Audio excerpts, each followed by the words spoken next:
For a finite example of a center of mass problem, I would like to consider the following problem. So we're going to determine the center of mass of the following system. We're going to have three different masses. First one is the heaviest. It'll be 6 kilograms, located in the Cartesian plane at -1, 5. We'll have the second mass, which is 4 kilograms, located at 4, -2. And we'll have a mass of 2 kilograms, the lightest, at 6, 7. So first thing I'm going to do before we get into our calculations is actually sketch out a picture of what this system would look like. So 6 kilograms located at -1, 5. 4, 5. Since that one's kind of a bigger mass, we're going to draw it nice and big here. So that'll be 6 kilograms there. And we have a mass of 4 kilograms at 4, -2. 1, 2, 3, 4. 1, 2. We'll draw that one not quite as big as the last one, symbolize that it's not quite as massive. And then the third mass will be 2 kilograms located at 6, 7. So that's 6, 7, and this one's the littlest mass, so we're going to make that one a little bit smaller than the others. We'll call that one 2 kilograms. Now it looks like it forms a relatively equilateral triangle now that we actually have it drawn, but looks can be deceiving. My guess is that the larger mass is actually going to draw the center of mass a little bit more to the left. But let's see what the calculations do for us. Now, we said in our last video that the concept of center of mass deals with moments. What we're going to do is calculate the moments relative to the axes. So first thing we'll do is calculate the moments about the x-axis. It'll be capital M with a subscript x. Now the moment about an x-axis is going to multiply the distance times the mass relative to the x-axis. So we'll actually be calculating y values in these calculations. So this is going to be the sum from I equals 1 to 3 of each of the masses times each of the y coordinates associated with this. So for the mass of 6 kilograms, we're multiplying by the y coordinate, which will be 5. For the second mass, 4 kilograms, we'd be multiplying by the y value of -2. And finally, for the 2 kilograms, we'll be multiplying by the y coordinate of 7.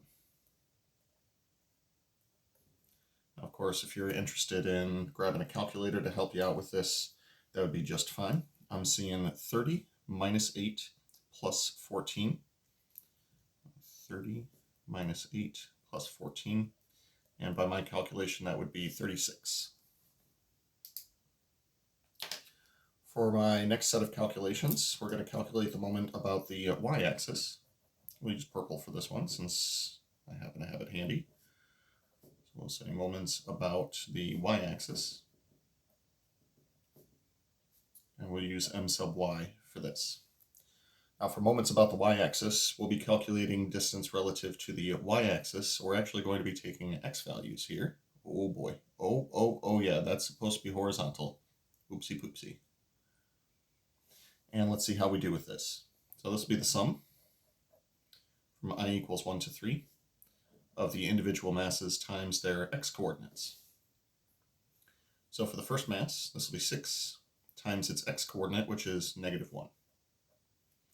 For the second mass, this will be 4 kilograms times its x coordinate, which is 4. And for the third mass, we have 2 kilograms multiplied by its x coordinate, which is 6. Performing this calculation, I am seeing -6 plus 16 plus 12, which I believe is going to result in 22. In addition to these, we will also need the sum of the masses of the system. We'll call this the total mass. And it's going to be equal to 6 kilograms plus 4 kilograms plus 2 kilograms for a total of 12 kilograms. Now the units that would be associated with these moments would be kilograms times whatever distance I'm using for the Cartesian plane.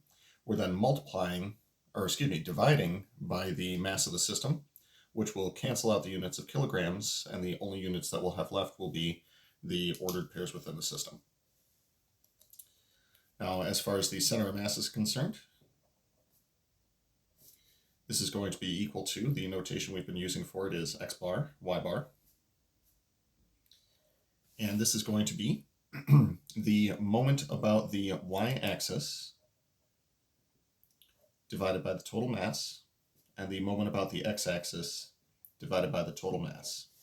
Now that seems counterintuitive until you take a look at the x-coordinate is relative to the x displacements, and the y-coordinate is relative to the y displacements. So despite the fact that we're saying moment about the y-axis, we're using horizontal distances, and despite the fact that we say moment about the x-axis, we're using vertical distances. Calculating each of these will give us 22 over 12 and 36 over 12. We'll then simplify each of these as much as possible and call it 11/6 and 3. So going back up to our picture, what we essentially have here is a weighted average of all of the masses with their positions. The mass gives the weight, quite literally, and the center of mass gives the average.